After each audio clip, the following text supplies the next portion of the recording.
जब हजरत नूह अल्लाह के हुक्म से कश्ती बना रहे थे। हर रोज एक बूढ़ी मोमिना औरत अपनी छोटी सी घटरी उठाए उनके पास आती। वह कहती, ऐ अल्लाह के नबी, कश्ती कब रवाना होगी? हजरत नूह मुस्कुराकर फरमाते, अभी देर है, वक्त आने दो। वो औरत वहाँ बैठी रहती, पूरा दिन इंतजार करती, फिर शाम होते ही घर वापस चली जाती। ये सिलसिला कई दिनों तक चलता रहा। एक दिन हजरत नूह ने उस बूढ़ी औरत से फरमाया, ए बूढ़ी अम्मा, जब जाने का वक्त आएगा तो तुझे बता दिया जाएगा। वो सर झुकाकर चल दी, मगर दिल में यकीन था कि जब कश्ती चलेगी नबी जरूर बुलाएंगे।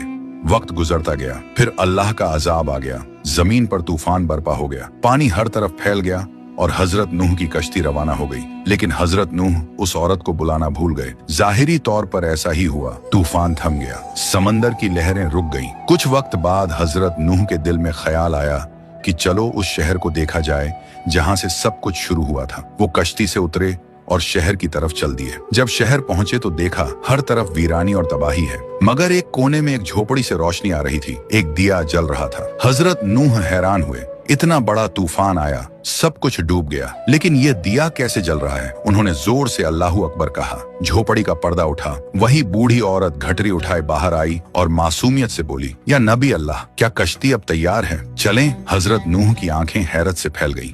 उन्होंने पूछा, ए बूढ़ी अम्मा, तुझे कुछ भी पता नहीं चला? औरत ने सादा दिली से जवाब दिया, क्या नहीं पता चला? या नबी अल्लाह। हजरत नूह बोले, इतना बड़ा तूफान आया, दुनिया डूब गई, बारिशें बरसी, लोगों पर अजाब आया और तुझे कुछ खबर नहीं। वो औरत मुस्कुराकर बोली, या नबी अल्लाह, एक दिन बादल थोड़े गरजे थे और हल्की सी फुहार पड़ी थी। बस हजरत नूह ने आसमान की तरफ देखकर फरमाया, ए मेरे रब, यह क्या मौजा है?